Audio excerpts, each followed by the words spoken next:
반발 더 깊게 들어가는 뉴스 프레스룸입니다. 자신의 외도를 의심하고 차를 막아선 15살 아들을 차에 매단 채 10분간 차를 운행한 남성이 경찰에 입건됐습니다. 경찰에 신고한 건 아들과 함께 차를 막아섰던 아내였는데요. 아버지란 말이 아깝습니다. 프레스룸 지금 시작합니다.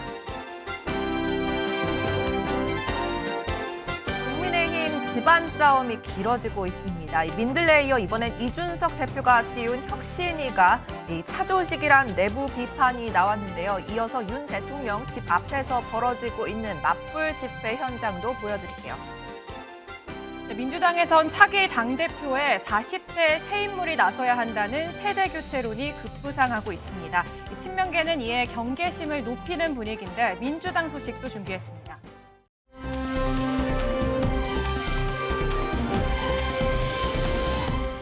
날씨부터 알아보겠습니다.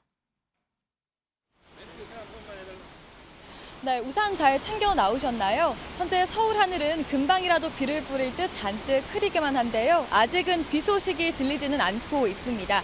반면 충청 이남 지역은 비구름이 지나면서 비가 이어지고 있는 곳이 있습니다. 오늘은 저기압의 영향을 받으면서 이 비구름이 전국적으로 확대되겠습니다. 충청과 호남, 영남 지역의 비는 오늘 밤이면 대부분 그치겠지만 강원 지역과 일부 수도권은 내일 새벽까지 이어지는 곳이 있겠습니다. 자세한 강수량 살펴보시면 강원 산지와 경상권 해안을 따라서는 최고 40, 또 영남 내륙과 제주도에도 최고 20mm가 내리겠고요. 서울을 포함한 수도권에도 퇴근길 무렵부터 빗방울이 떨어지겠습니다. 내일은 전국이 흐리겠고요. 아침 기온은 오늘보다 많게는 5도가량 낮게 출발하겠습니다. 한낮 기온은 평년을 약간 윗돌겠습니다. 서울과 대전 26도, 대구 27도가 예상되는데요. 동쪽 지역은 강릉이 21도로 비교적 서늘하겠습니다. 내일은 충청과 남부에 소나기 구름이 지나겠고요. 주 후반에는 30도 안팎까지 오르며 덥겠습니다. 요즘 대기 불안정이 심해지면서 소나기 소식이 잦습니다. 가방 속에 작은 우산 하나 챙겨 다니시면 도움이 되겠습니다. 지금까지 청계천 광장에서 날씨 전해드렸습니다.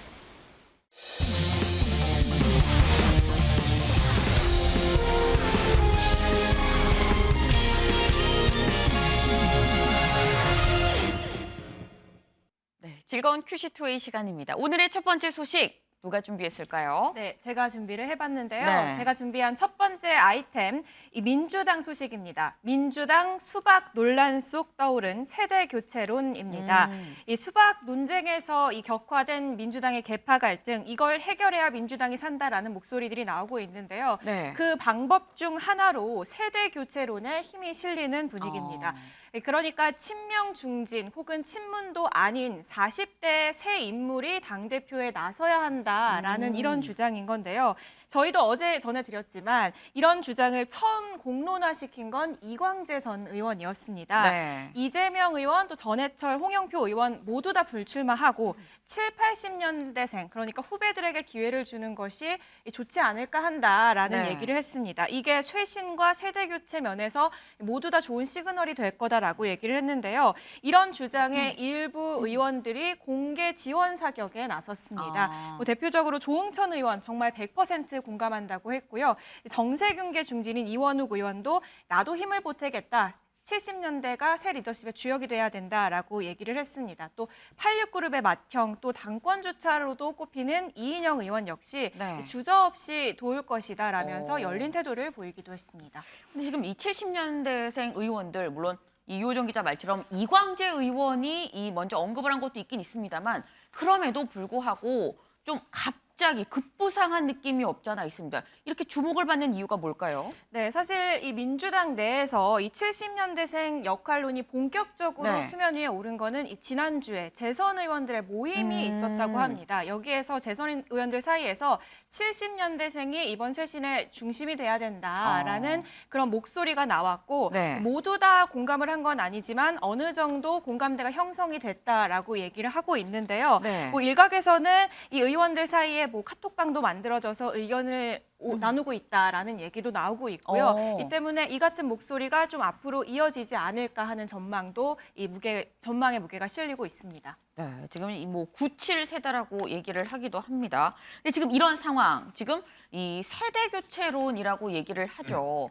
지금 이런 세대 교체론, 사실 당의 신흥 세력은 지금 이재명 의원, 이른바 친명계인데 친명계에서 이런 세대 교체론을 글쎄요 반가워할까 싶은데요. 네, 사실 반가워하지 않고 있죠. 그런데 뭐 친명계 의원들이 정면 대응해서 반발하고 나서거나 그런 건 아니고요. 네. 일단은 상황을 지켜보자라는 태도지만 불쾌감을 숨기진 않고 있습니다. 결국에 이 세대 교체론, 이 쇄신이라는 명분을 대서 결국 이재명 의원의 전당대회 출마를 막기 위한 카드가 아니냐라는 주장인 건데요. 네. 이 친명계 의원을 중심으로 세대 교체는 인위적으로 되는 게 아니다라는 주장도 나오고 있고 네. 또 일각에서는 지금은 힘 있는 야당이 돼야 된다. 그러니까 새로운 시도보다는 검증된 리더십이 필요한 시기이다라는 목소리들도 나오고 있습니다. 결국 이재명 의원의 역할에 힘을 싣고 있는 목소리인데요. 네. 또 이재명 의원뿐 아니라 사실 그간 출마 의지가 강한 것으로 알려졌던 전해철, 홍영표 의원 역시 불출마 선언을 해야지 이 세대 교체론이 의미가 있는 거잖아요. 네. 하지만 친문 역시 좀 뜨뜻미지근한 반응입니다. 네. 그 이유는 결국에 이재명 의원이 불출마를 해야지 이 본인들도 의미가 있는데 이 의원의 동참을 장담할 수 없는 상황에서 이들이 먼저 동조하기에는 불출마 선언하기에는 좀 어려운 상황이다라는 분석이 나옵니다. 이현정 의원님. 네.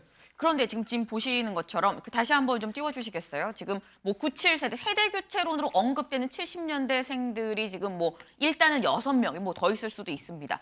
90년대 학번, 70년대생 지금 제가 일단 6명 정도를 좀 준비를 했는데 이 안에서도 사실 친명도 있고요, 친문도 있고요. 그렇죠. 뭐 예전에 뭐 SK계라는 뭐 정세균계도 있고 다 있거든요. 근데 이게 지금 70년대생이 부상을 한다고 해서 이게 세대가 교체가 되면 계파 갈등이 없어질까 싶거든요. 저는 근데 이제 이 세대 교체론이 한편으로 보면 좋은 아이디어일 수 있다 이런 생각이 드는 게 왜냐하면 국민의힘이 사실은 그동안 보면 국민들로부터 외면당해 오다가 네. 사실 30대 이준석 대표가 등장하면서 관심을 끌기 시작했거든요. 아. 그 변화의 동력이 이제 네. 있었던 거거든요. 자, 지금 민주당도 마찬가지입니다. 지금 이재명 의원이 되느냐 안 되느냐, 누구 되느냐 이렇게 싸움을 하는데 네. 결국 지금 전체 보면 국민들도 원하지 않는 것 같고 또 내부에서도 반대가 많습니다. 그러면 민주당이 이런 상황에서 국민적인 관심을 끌기 위해서는 뭔가 판을 바꿔주는 저는 게 필요하지 않겠는가. 그 판은 결국 세대 교체론이다. 지금 지난번에도 586 용태론들이 많이 나왔잖아요. 네. 그렇다면 586들이 실패를 했다면 네. 그럼 97년생들한테 넘겨주자. 그러면 사실은 당내에서 이들이 물론 당 각 계파에 소속돼 있긴 하지만 그러나 세대가 한번 교체가 되면 네. 또 다를 겁니다. 만약 이들이 실권을 잡고 대표가 된다 그러면 또한 자기 중심의 어떤 면에서 보면 정치를 하기 때문에 실제 우리가 우려하는 그런 계파 정치보다는 오히려 당내의 동력이 살아나지 않을까? 저는 그런 전망을 해보는데요. 실제로 지금 이게 굉장히 확대가 되고 있습니다. 제가 네. 취재를 해보니까 네. 지금 뭐 당 지도부 중에서도 상당히 지금 묘안이다라는 주장이 많고 또 설득도 하고 있다고 그래요. 일부 당 핵심 지도부가 네. 이재명 의원을 만나서 네. 이런 부분에 대한 설득도 하고 있다고 그러고 이게 지금 확산이 되면 네. 일단 이재명 의원이 만약 이걸 받아들인다고 그러면 저는 뭐 아마 민주당의 이번 전당대회는 꽤 관심을 가지는 전당대회 되지 않을까. 그 내부적인 아마 변화의 동력도 꽤 있지 않을까. 네. 그렇다면 아마 민주당의 혁신은 저는 성공하리라 봅니다. 그렇지만 결국은 당대표라는 게 권력이잖아요. 그렇죠. 과연 그걸 쉽게 놔줄까라는 우려가 있지 않습니까? 이제 그런 어떤 산이 있는데 문제는 얼마나 많은 의원들이 여기에 동조하느냐. 저는 거기에 달려있지 않는가 싶습니다. 네. 이현정 의원님께서 직접 또 취재한 부분까지 말씀을 주셨습니다. 일각에서는 이 세대 교체론을 들고 직접 이재명 의원의 불출마하시라라고 좀 설득을 하는 이런 상황도 지금 벌어지고 있다라는 말씀을 좀 주셨습니다. 일단 뭐 친명이 반기든 안 반기든 이재명 의원이 반기든 안 반기든 일단 이 세대 교체론 최소한 당분간은 계속 좀 회자가 되지 않을까 하는 생각이 드는 게 지금 보니까 언급된 이 70년대생 중에서 유호정 기자 이미 나 당대표 출마하겠습니다라고 선언한 사람이 나왔어요. 네, 맞습니다. 오늘 이제 얘기가 나왔는데 강병원 의원이 네. 오늘 역사적 사명이라면 피할 수 없다라면서 이 전당대회 출마를 직접 시사를 했습니다. 목소리 직접 들어보시죠. 그러면 혁신을 가지고 나오면 네. 누구든 나올 수 있습니까? 이재명까지 포함해서? 저는 이제 그런 말씀, 이런 말씀 한번 드려보고 예. 싶습니다. 세수를 세 부대에 부어야 된다는 말이 있잖아요. 근데 그거를 이재명 후보나 무슨 지금의 친문의 대표주자나 586의 대표주자가 얘기한다라 그러면은 예. 그 혁신안보다는 여전히 저당은 변화를 두려워하는 정당이라고 국민들께 비치지 않겠습니까? 강명호 의원님도 지금 젊은 축에 속하신 7080에 태어난 분인데 네. 도전하세요? 그 역사적인 예. 사명이 맡겨진다면 예. 또 피할 수는 없을 것 같고요. 되게 진지하게 여러 의원님들의 말씀 경청하고 고심하고 있다는 말씀 드리겠습니다. 네, 이렇게 출마 가능성을 좀 직접적으로 언급을 한 상황입니다. 세대교체론이 이제 보도가 된 이후로 처음으로 출마 가능성을 언급한 의원인데요. 뭐 네. 이외에도 사실 이 70년대생이 누가 있느냐 하면은 뭐 양강, 양박으로 요약을 하는 기사들도 있더라고요. 뭐 예. 강병원, 강훈식 의원, 또 아. 양박이라 하면은 이 박주민, 박용진 의원인데 네. 저희가 앞서 또 전당대회 출마 가능성을 시사했었던 박용진 의원의 의사도 직접 연락을 해서 한번 들어봤습니다. 네. 일단 전대 출마 여부를 묻는 질문에 네. 사실 딱 떨어지는 답변을 하진 않았습니다. 다만 박 의원은 사람이 아니라 제도가 바뀌는 게 핵심이다라는 점을 계속해서 강조를 했는데요. 네. 결국 이 거론되는 70년대생 중에 또 출마를 또 오늘 시사를 한 강병원 의원도 친문 계열의 의원 아니겠느냐. 그쵸. 개파색이 있는 사람 아니냐라는 겁니다. 결국에 70년대생으로 세대만 바꿔서 개파 정치가 이어질 수 있다라면서 진짜 쇄신이라면은 지금 이 제도 혁신이 먼저 우선돼야 한다라는 점을 밝히기도 했습니다. 네, 지금 이 박용진 의원의 얘기를 잘 들어보면 아이 뭐 어쨌거나 다른 사람들은 젊은 피라고 해도 그래도 개파가 있지 않느냐. 괄호 안에는 나는 개파가 없다라는 말을 좀 하고 싶은 게 아닌가 싶습니다. 이 박용진 의원도 글쎄요, 이 출마를 좀 저울질하는 게 아닌가 하는 생각이 드는데 지금 어쨌거나 당대표 선거가 이재명이냐 아니냐에서 젊은 피냐 경륜이냐 지금 세대 교체론으로 이 말씀처럼 이 판이 교체되는 지금 그런 상황입니다. 이런 중요한 시점에 전당대회의 준비위원회 위원장입니다. 굉장히 중요한 역할이죠. 이 위원장이 이 선출이 됐어요. 네, 맞습니다. 4선의 안규백 의원이 위촉이 네. 됐습니다. 또 마찬가지로 뭐 전당대회 선거관리위원장으로는 3선의 도종환 의원이 위촉이 된 상황입니다. 네. 네, 그런데 안규백 의원이 위촉 후에 지금 전당대회 관련해서 전대 룰 변경하냐 마냐로 시끄러운 상황이잖아요. 그런데 이 룰에 대해서 큰 틀을 바꿔선 안 된다라는 취지의 입장을 밝혔습니다. 네. 직접 들어보시죠.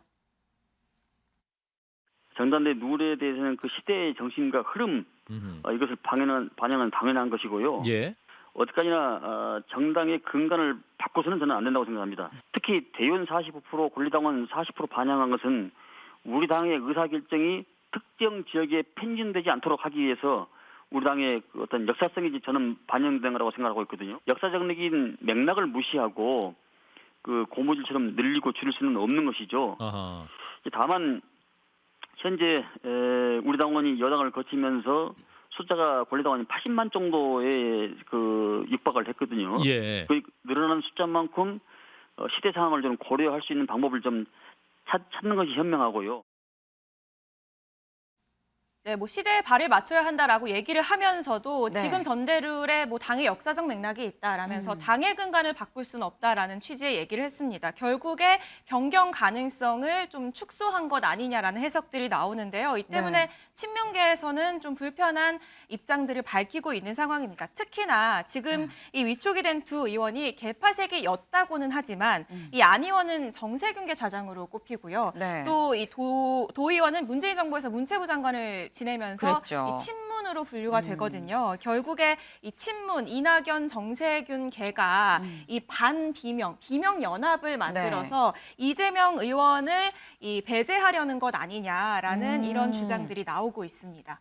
윤경호 의원님, 이재명 의원 입장에선 좀 갈수록 이 상황이 좀 불리하게 돌아가는 상황인 것 같아요. 그렇습니다. 그러니까 지금 세대교체론 얘기하면서 개파가 없어질까요? 라는 거와 연장된 관점에서 봐야 될 것 같은데 네. 지금 민주당 안은 이재명계 그리고 반 이재명계 저는 그거밖에 없다고 봐요. 네. 왜 이재명계냐? 지난번 대선에 출마했었고 지방선거 때도 이재명을 얼굴로 내세워서 평가를 네. 받았는데 불행하게도 2번 다 졌잖아요. 지금 이런 상황에서는 정당이 유권자들로부터 외면을 당했으면 사람을 바꾸든지 정책을 바꾸든지 해야 되는데 네. 지금 민주당 내에서 나오는 얘기는 사람을 바꿔야 된다라는 거 아니겠어요? 그 네. 사람을 바꾸는 거에 표현이 세대 교체라는 걸로 지금 갔죠. 그렇다면 이재명이라는 얼굴로는 안 되는 거다. 그거에 대해서 찬성이냐 반대냐 결국 그 싸움으로 지금 몰아지고 있는 것 같아요. 그러니까 앵커의 질문처럼 지금 이재명 전 대선 후보, 네. 이재명 의원 입장에서는 굉장히 좀 불리해지고 있는 거죠. 네. 이런 상황을 나의 적극적인 절대적인 지지층만 보고 나는 그냥 계속하겠다. 네. 그래서 이번 8월 전당대회에 나와서 네. 여전히 당의 간판, 얼굴 그리고 다음 뭐 총선, 대선까지도 계속 가겠다라고 하는 게 민주당을 대안 세력으로 생각하도록 만들까? 그거는 아마 이재명 후보가 냉정하게 판단을 해야 되는 시점이 되지 않았나 그런 생각이 듭니다. 네, 지금 계속해서 반복적으로 나오는 사람이 있습니다. 이재명 의원이죠. 지금 이재명 의원 지금 계속 가장 지금 이 계파 갈등의 어떤 논란의 핵심에 있는 그런 상황인데 도대체 이재명 의원은 지금의 이런 상황에서 좀 가타부타 말이 없는 것 같아요. 네, 맞습니다. 앞서 이 전에 드린 것처럼 친명계 의원들조차도 좀 전면에 나서는 모습은 아닙니다. 네. 이재명 의원 오늘 좀 행보를 보면은 후원금 모집 글을 올린 것 외에 좀 다른 언급은 없는 상황인데요. 네. 아무래도 뭐 여러 얘기를 들으면서 고심을 이어가고 있는 것으로 보입니다.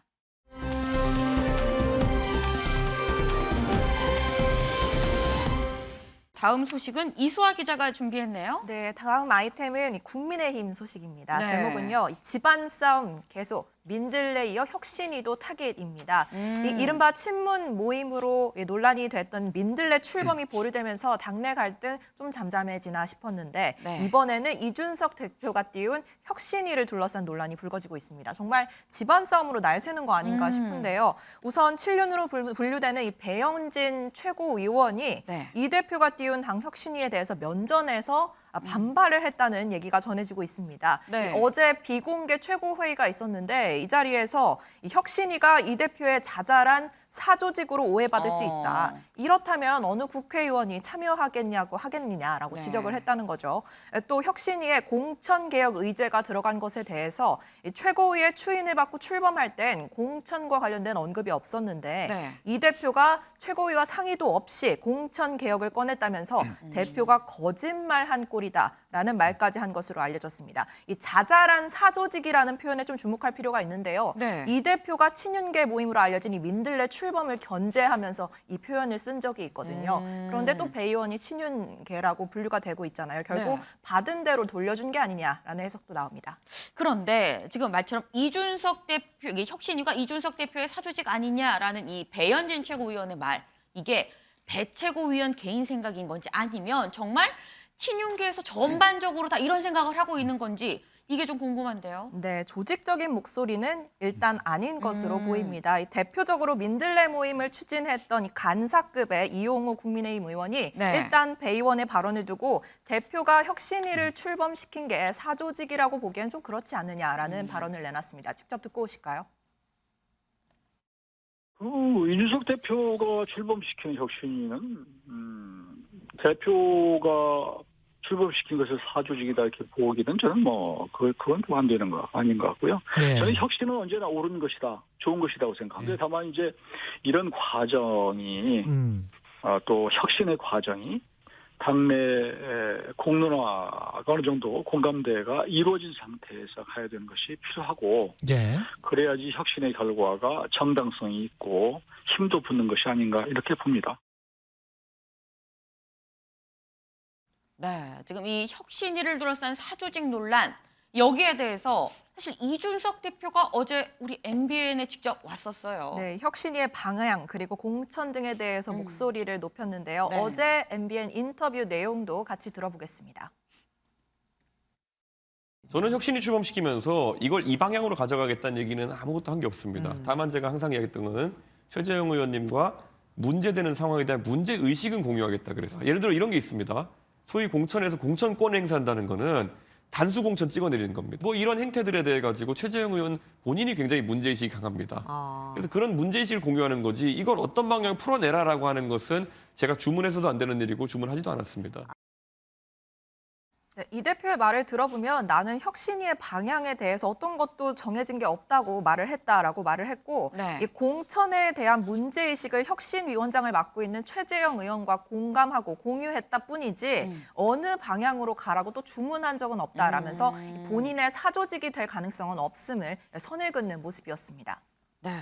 지금 보면 일단 친윤계가 뭐 전체적으로 정말 조직적으로 뭐 이준석 대표의 어떤 이 혁신이 문제가 있다라고 생각하는 것 같진 않습니다. 근데 이현정 위원님, 지금 어쨌거나 이 친윤계 의원들 몇몇이 지금 한마디 하는 게 이준석 대표에 대한 어떤 공격이거든요. 이준석 대표가 친윤계에 밑보인 게 있는 걸까요?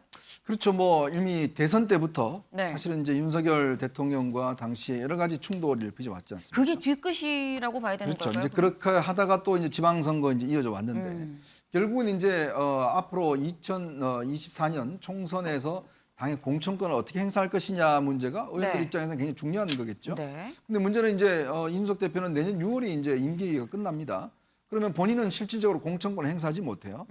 그렇다 보니까 혁신이라는 게 2년 뒤에 있는 지금 공천 문제를 논의한다는 게 앞뒤가 맞지 않다. 더군다나 최고위원회에서 논의할 때 이 부분에 대한 이야기가 없었는데 네. 바로 본인이 기자회견하면서 공천 문제를 이야기를 했단 말이에요. 그러니까 배현진 최고위원 같은 경우는 아니 왜 우리 논의할 때는 이야기하지 않다가 밖에 나가서 기자회견할 때는 그 이야기를 했고 자기가 정의용 의원을 이제 최고위원 추천했는데 네.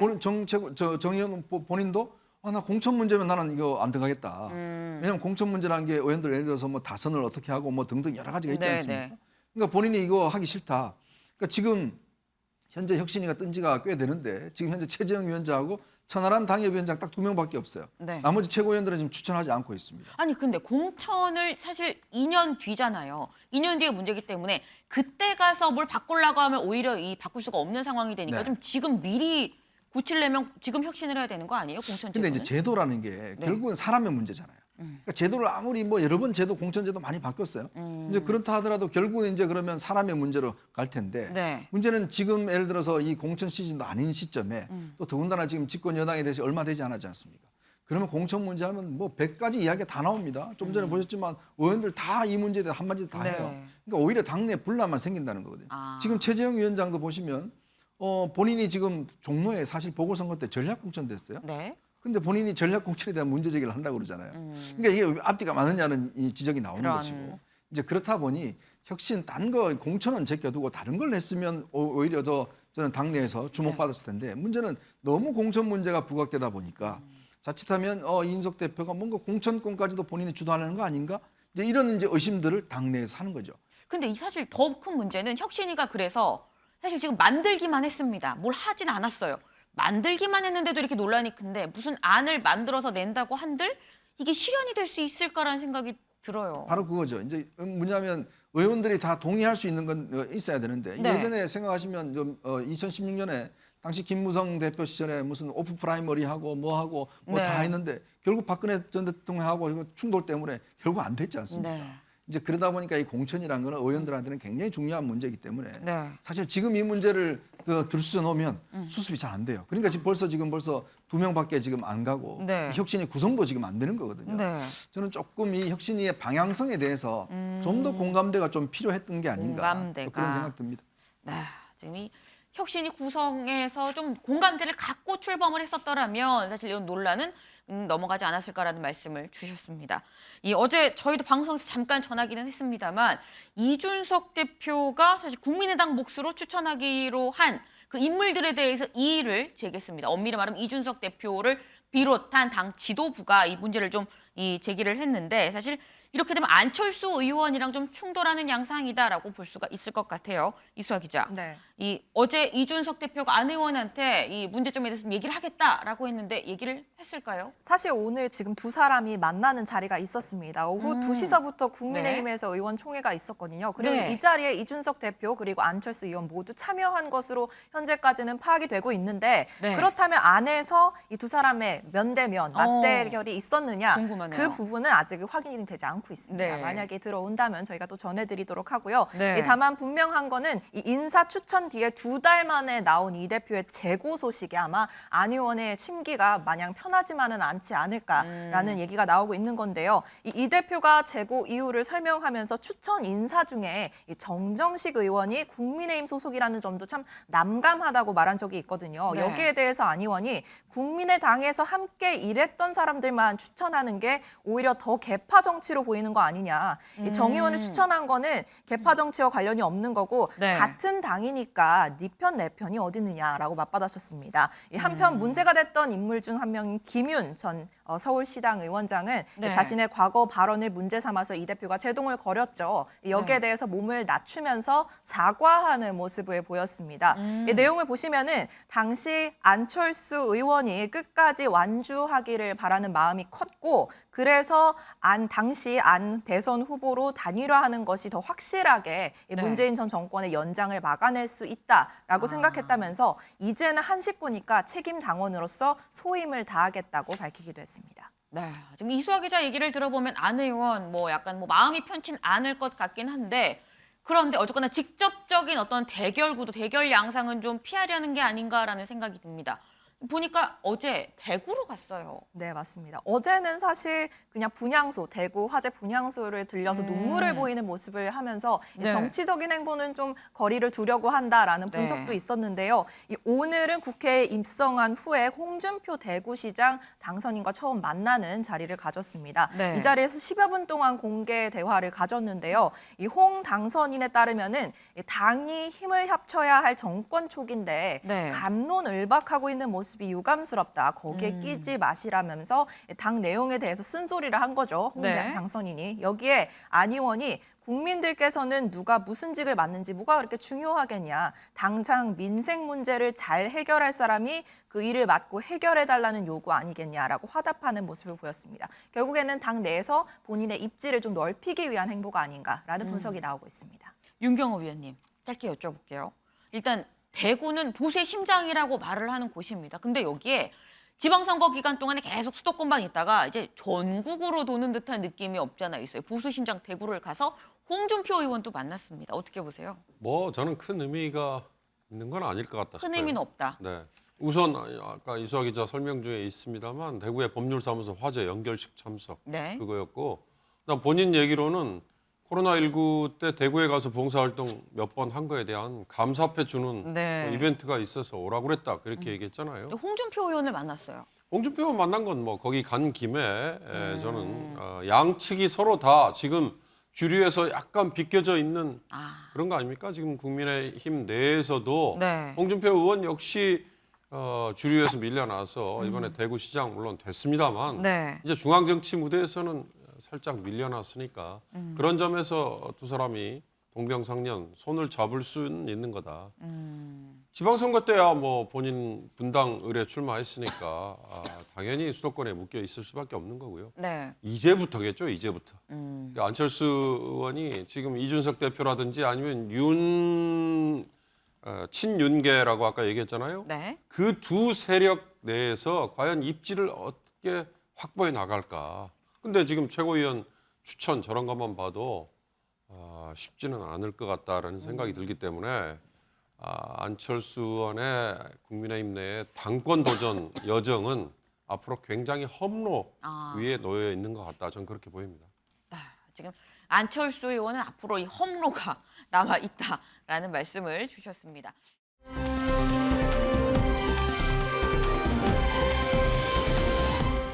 다음 아이템은 유호정 기자가 준비했네요. 네, 그렇습니다. 제가 두 번째로 준비한 네. 아이템, 이 김건희 노 전 대통령 모두 좋아했다. 네. 권양숙 많이 참으셔야 한다입니다. 어제 저희도 전해드렸지만 김건희 여사가 봉하마을을 찾아서 노 전 대통령의 배우자 권양숙 여사를 만났습니다. 약 1시간 반가량 만남이 이어졌고요. 여기서 제가 아이템 제목으로 꼽은 것처럼 일부 대화 내용이 공개가 되기도 했습니다.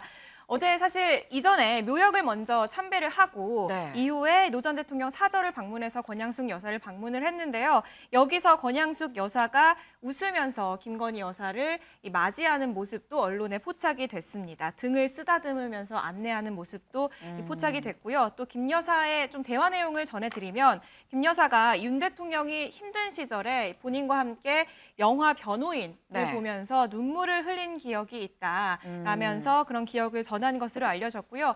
그러면서 이 권양숙 여사도 여기에 화답을 한 것으로 지금 알려졌습니다. 또 김 여사는 국민 통합을 강조하신 노 전 대통령을 모두가 좋아했다라고 네. 전했고 권 여사는 정상의 자리는 채찍질을 받을 수밖에 없다라면서 많이 참으셔야 한다라는 조언을 전했습니다. 네. 지금 저기 보니까 아마 노무현 전 대통령이 살아계셨더라면 통합 대통령이 되라 하셨을 거다라는 말을 김건희 여사가 이 권양숙 여사한테 한 게 눈에 띕니다. 지금 김 여사가 직접 봉하마을을 찾아서 권양숙 여사를 예방한 게 뭐 여야 할 것 없이 진보 보수 할 것 없이 참 좀 흐뭇한 모습이다라는 평가가 나옵니다. 그런데 이 흐뭇한 상황에서도 논란거리가 또 나왔습니다. 보니 무속인 얘기가 뭐예요? 네, 앞서 야권 성향의 일부 커뮤니티에서 어제 네. 김 여사 일정에 무속인이 동행했다라는 루머가 퍼졌는데요.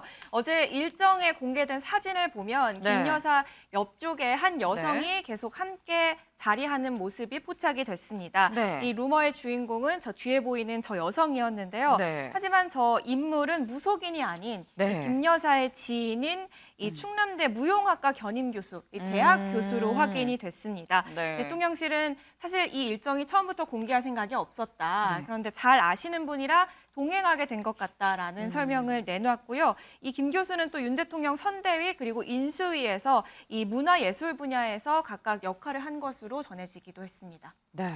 이현정 위원님. 네. 아니 사실 이 무속 논란이 대선 기간 때 있었습니다. 근데 대선 기간 때는 뭐 서로 약간 뭐 네거티브도 하고 그러니까 그럴 수 있는데 이 뭐만 있으면 계속 무속 논란으로 좀 번지는 경향이 있는 것 같아요. 그러니까 이게 뭐 루머라는 게 뭐 그런 의문을 뭐 이렇게 어떤 제기를 하고 네. 믿거나 말거나 제기를 하다가 이제 설명이 명확하면 또 쑥으로 들었다가 네. 또 그렇지 않으면 계속 이제 반복적으로 문제를 제기하지 않습니까? 그러니까 김건희 여사를 둘러싸고서 계속 이제 이런 어떤 이 이제 덮어 씌우기 뭐 네. 이런 것들이 이제 진행이 되는 것 같은데요. 저는 그런 면에서 이제는 김건희 여사가 이제 공식적으로 대통령실에서 좀 저는 이게 어쩌면 이제 전부 다 뭐 관리한다면 좀 그렇지만 대통령실에 좀 책임을 지고 행보에 대한 이제 여러 가지 것들을 좀 해야 되는 상황이 아닌가. 보좌를 해야 된다. 그렇죠. 왜냐하면 지금 김건희 여사의 행보를 보면 네. 지난 바이든 대통령 뭐 방한 등등 비롯해서 대통령 부인이 할 일이 굉장히 많습니다. 네. 근데 예를 들어서 대통령 부인이 뭔가 다른 일을 만들어서 하는 거는 저는 문제가 있다 봐요. 예전같이 무슨 뭐 한식 세계화나 뭐 등등 이런 새로운 사업을 주도하면 여러 가지 논란이 있을 수는 있어요. 그렇지만 대통령 부인이 공식적으로 해야 될 일이 꽤 많잖아요. 네. 이제 그런 것들을 수행하기 위해서는 당연히 보좌가 있어야 되거든요. 그런데 이제 문제는 지난 대선 때 윤석열 대통령이 이 부속실을 없애겠다고 이야기하는 바람에 사실 부속실도 없다 보니까 지금 부속실에서 한두 명의 지금 인력이 지금 보좌를 하고 있지 않습니까? 네. 근데 아마 그거 갖고는 상당히 부족할 것 같아요. 왜냐하면 이렇게 매일 언론에 노출되고 등등 하게 되면 여러 가지 또 시비거리가 생길 수가 있기 때문에 네. 저는 이 문제는 이제 대통령실에서 좀 더 책임을 지고 행보에 대해서 좀 준비를 하는 그래야 되는 단계가 아닌가 좀 생각이 듭니다. 공적인 조직에서 이 좀 더 제대로 이 여사를 보좌하는 게 맞는 거 아니냐라는 말씀이신 것 같습니다. 지금 이 김건희 여사 공개 행보에 사람들의 관심이 많이 쏠리면서 좀 이런 얘기도 나오고 저런 얘기도 나오고 하고 있는 그런 상황으로 보입니다. 지금 계속 연이어서 지금 김건희 여사 공개 활동을 하고 있는데 요정 기자. 민주당에서는 이게 무슨 조용한 내조냐 뭐 이런 비판을 하고 있는 것 같아요. 네, 맞습니다. 뭐 과거에 내조만 하겠다라는 김 여사의 발언이나 혹은 네. 말씀하신 뭐 제2부속실 폐지 같은 공약들이 결국에 이 대선 과정에서 불거졌던 김건희 여사의 리스크를 좀 무마하기 위한 위기무면용이 아니었냐라는 비판을 하고 있는 상황인데요. 사실 취임 이후 좀 크고 작은 일정에 김건희 여사의 이 행보가 연일 보도가 되고 있는 건 사실입니다. 네. 뭐 앞서서 어제 저희도 전해드렸지만 뭐 동물권을 주제로 언론 인터뷰에 공식적으로 응하기도 했고 또 조만간 문재인 전 대통령 부인도 만날 예정으로 김정숙 전해지면서 여사도. 적극적인 행보를 하겠다는 신호탄 아니냐라는 관측도 나오는데요. 일단 어제 윤 대통령은 이런 해석에 대해서 좀 선을 긋는 모습이었습니다. 확대 해석을 경계했는데 직접 들어보시죠.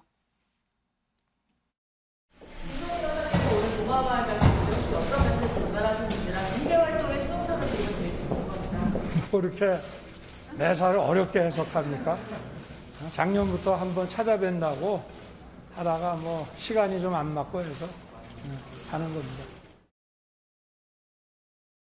네, 어제 대통령실 취재진과의 간담회에서도 조용한 내조를 벗어나는 거 아니냐라는 질문에 지금 이 행보가 조용한 내조라고 생각한다라는 답변을 내놓기도 했습니다. 네, 사실 조용한 내조냐 아니냐 이게 사실 답이 없는 논쟁이 아닌가라는 생각을 해봅니다. 조용하다는 게 굉장히 좀 주관적이기 때문에 나는 조용하다고 생각하는데 딴 사람이 조용하지 않다고 하면 사실 답이 없는 거거든요. 다만 이 김건희 여사가 내조를 하는 부분에 있어서 윤경호 위원님, 이게 아까 이현정 위원님도 말씀을 하셨는데 공조직이 보좌를 하냐 안 하냐 이게 지금 사실 논란이 되는 포인트가 아닌가 싶은데요. 그렇습니다. 그러니까 대통령실에서 공식적으로 제공하지 않은 사진, 또 대통령실에서 공식적으로 확인해주지 않은 수행원. 네. 지금 아까 그 무속인 논란 같은 것도 그런 데서 생기는 거 아니에요? 네. 대통령실 소속의 제2부속실 같은 역할을 하는 공식 보좌진이었다면 네. 저렇게 사진을 찍어서 저 사람이 무속인이다 아니다, 과거에 활동을 했던, 심지어는 약간 무속인처럼 보이는 또 다른 사진도 같이 게재가 됐었잖아요. 네. 그 사람이 동일인이냐 아니냐 가지고 지금 논란까지 벌어지고 있는데 바로 그런 것들이 공조직에서 보좌를 하지 않은 데서부터 생기는 문제다. 이건 다 다른 걸 다 차치하더라도 대통령이 갖는 무게, 그리고 대통령의 영부인이 갖는 무게라는 거를 당사자가 과연 알고 있느냐, 이거죠. 우리 또 다룰 겁니다만, 예를 들어서 대통령이 주말마다 쇼핑 나갈 수 있어요. 네.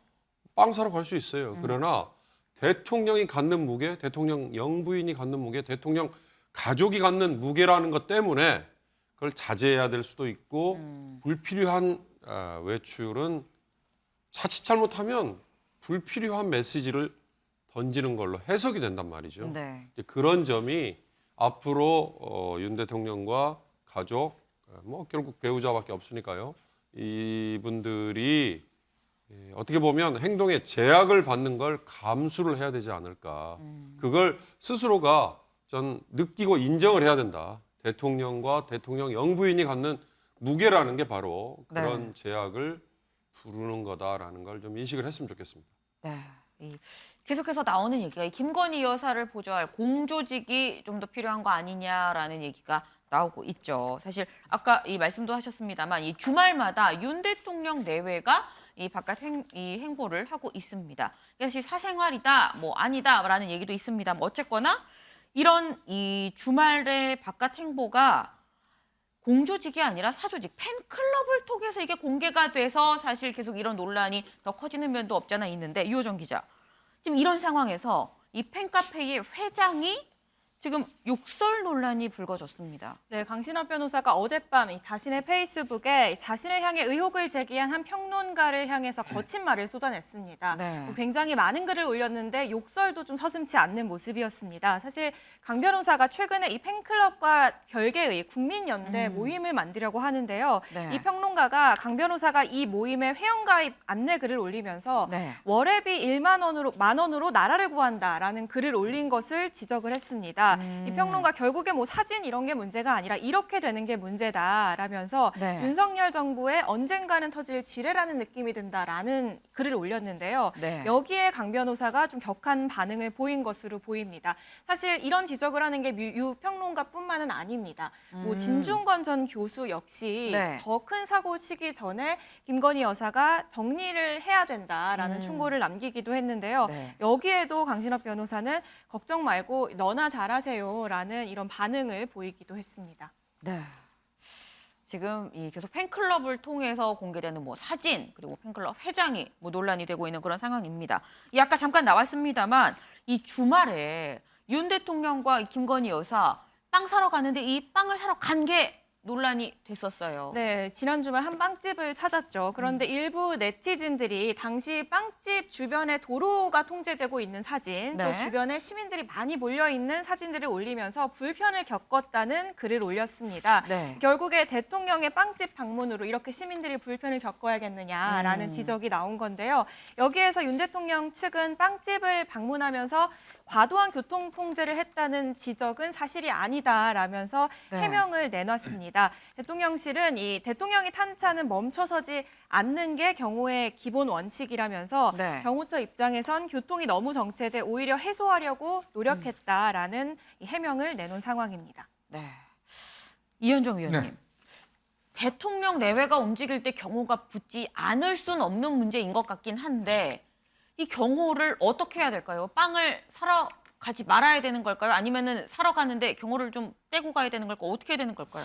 그러니까 이제 대통령에 대한 컨셉이 예전 같으면 뭐 어떤 청와대 안에 있고 네. 뭐 이런 이제 대통령 컨셉에서 이제 윤 대통령 같은 경우는 이제 청와대도 나왔고 그냥 일상을 즐기는 대통령 뭐 이런 이제 컨셉을 지향하지 않습니까? 그런 소통은 좋긴 한데 이제 네. 부가적인 게 사실 문제가 되는 그렇죠. 거잖아요. 아무래도 이제 이 뭐 대통령 경호가 이제 뜨면 네. 뭐 주변에 이제 통신이 차단된다든지 또 경호 차량이 이제 많이 온다든지 네. 그다음에 이제 주변에 교통이 통제된다든지 신호등이 통제된다든지 이런 불편이 있을 겁니다. 지금 뭐 대통령이 뭐 지금 저 집도 사저에서 출퇴근을 하고 있잖아요.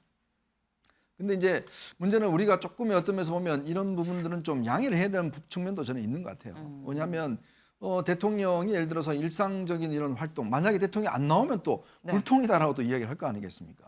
그렇지만 이제 저는 경호처에서 이런 부분들 충분히 감안해서 네. 좀 보이지 않는 경호를 좀 해야 된다. 아. 지금 경호 시스템이 우리나라가 꽤 센 편입니다. 네. 왜냐하면 우리나라 이제 대통령이 아무래도 남북이 대치해 있다 보니까 역대 다른 나라에 비해서 특히 미국 대통령도 워낙 센데 우리나라 경호도 꽤 세다고 이제 알려져 있거든요. 네. 그러니까 그런 면에서 조금의 대통령의 어떤 스타일과 행보에 따라서 저는 좀 경호 시스템을 조금 바꿀 필요가 있지 않겠는가. 좀 보이지 않는 경우라든지. 네. 그러니까 너무 이제 경호원들이 막 드러나게 이제 예를 들어서 뭐 양복, 까만 양복 입고 선글라스 끼고 뭐 네. 가방 들고 이렇게 너무 많이 있으면 위압당하거든요. 네. 이제 그런 것들을 조금 줄이면서 뭔가 좀 편안한 경호 뭐 이런 쪽으로 좀 한번 검토해 보는 것도 저는 아이디어가 아닌가 싶습니다.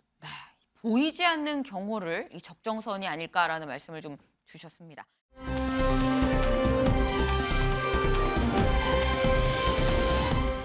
다음 아이템은 누가 준비했을까요? 네, 저와 오늘은 스튜디오에 보이지 않고 있지만 현장에서 네. 열심히 뛰고 있는 김현 기자가 같이 네. 준비했습니다. 이 마지막 아이템 제목은요. 윤 대통령 집 앞 맞불 집회 현장 모습은입니다.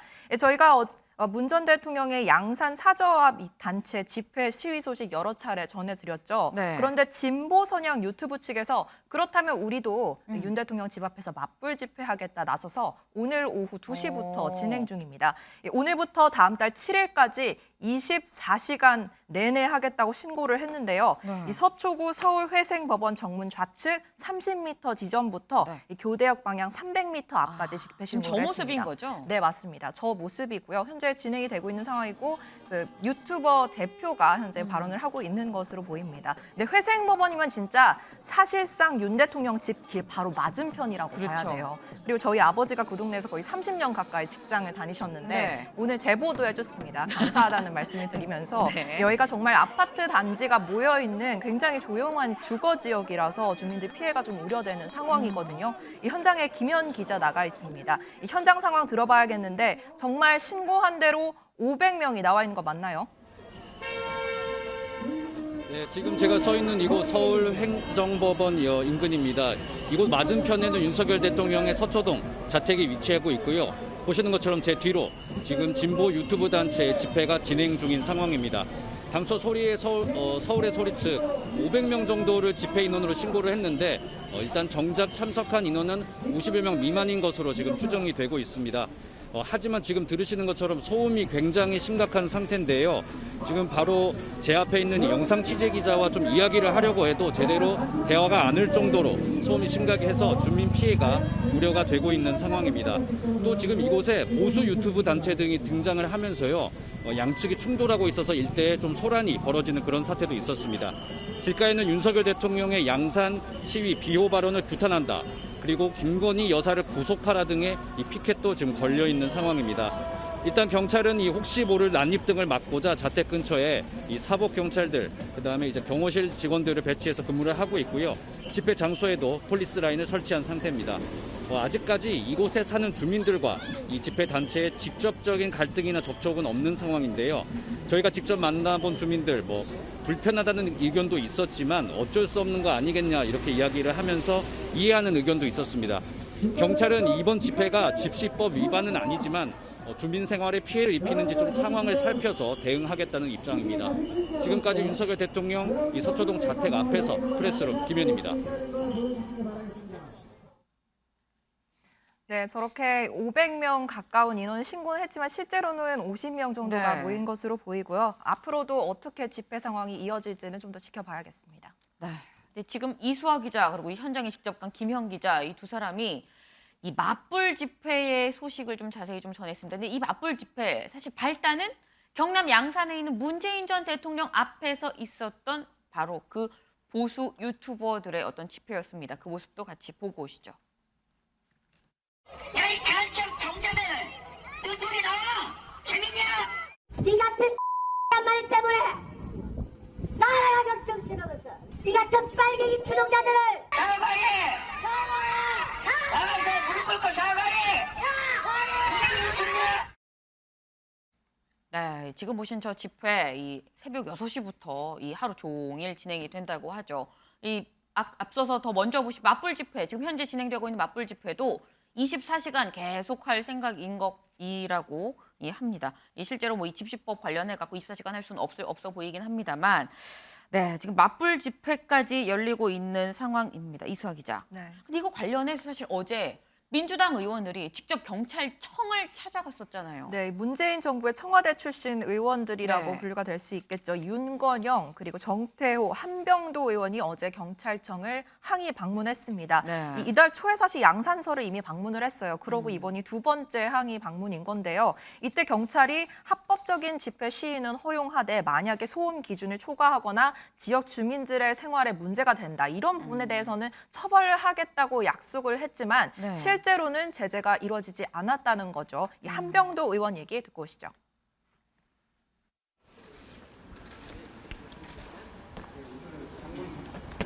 시위 양상의 변화가 전혀 없습니다. 상황이 계속 심각해지고 있는데도 경찰에서 아직 구체적인 어떤 제재, 금지 조치를 잘 않고 있습니다. 이것이 문제가 심각하다고 보고요.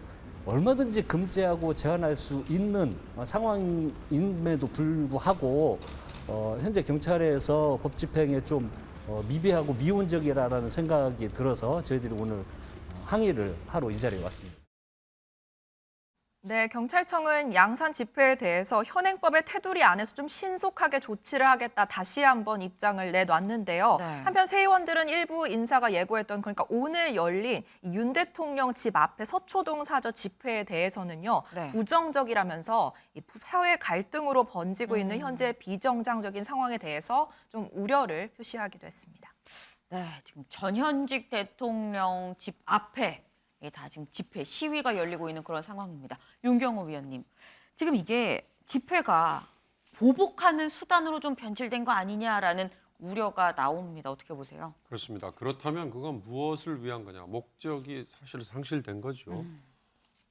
사실 미국의 대법관이면 올리버 홈즈라는 유명한 대법관이 한 얘기, 나의 권리를 주장하고 그걸 목소리를 높이기 위해서 남의 권리를 오히려 억압하고 방해하는 거, 그건 아무도 그걸 권한을 주지 않았다는 거거든요. 네. 그러니까 내 권리가 중요한 만큼 상대의 권리도 중요하다는 건데요. 그 상대라는 게 지금 이 보복 맞불 집회 이거는 사실 너무 어처구니가 없는 거 아니겠습니까? 그러니까 지금 집시법상 소음 기준만으로 제재나 처벌하도록 돼 있는데요. 이걸 모욕이나 아니면 명예훼손까지 확대할 경우 집회 결사의 자유를 침해하거나 훼손할 수 있다라는 논란이 있긴 있습니다. 네. 그러나 이런 식의 명확한 목적이 있는 게 아닌 네. 아까 말한 맞불 집회 같은 이런 식의 보복성 집회에 대해서는 좀 잣대가 달라져야 되지 않을까. 이게 시대 상황 변화에 어떻게 보면 맞는 거 아닐까 싶은데요. 좀 그런 걸 다 떠나서 네. 이런 식의 맞불 집회, 그래서 전직 대통령 앞에 보수 세력들이 가고 현 대통령 사저 앞에 또 진보를 자임하는 세력이 가고, 이거는 우리 국민 모두의 수준을 떨어뜨리는 행동이 아닐까. 좀 누워서 침 뱉게 하는 거 아닐까, 이런 생각을 좀 스스로 성찰을 하셨으면 좋겠다. 이 말씀만 드리고 싶습니다. 네. 그런데 지금 어제 봉하마을 갔다 온 김건희 여사, 이수아 기자. 네. 김건희 여사가 조만간 이 경남 사저도, 양산 사저도 가서 김종숙 여사도 만나려고 한다라고 했는데, 그럼 저 시위대 맞닥뜨리게 되는 걸까요? 네, 일단 정리해야 될 부분이 김 여사가 양산으로 진짜 향하는 건지 이 네. 부분에 대해서 대통령실은 아직까지는 확정된 게 없다라는 공식 입장을 내놓고 있는 상황입니다. 네. 이 양산에서 어쨌든 매일 집회가 이뤄지고 있잖아요. 그렇다 보니 만약에 김건희 여사의 방문이 확정이 된다면 이 집회단과도 마주치는 장면이 연출되지 않을까 싶습니다. 네, 오늘의 탑을 좀 정해보도록 하겠습니다. 지금 진보와 보수의 극한 대립, 이 사실 지난 대선 기간에 우리 모두 다 겪었습니다. 그리고 대선이 끝나고 이제 한 3개월쯤 지났죠. 근데 지금 이제는 또 전현직 대통령 자택 앞에서 맞불 시위가 벌어지고 있습니다. 바람직해 보이시나요? 이 오늘의 탑은 맞불 집회로 결정하도록 하겠습니다.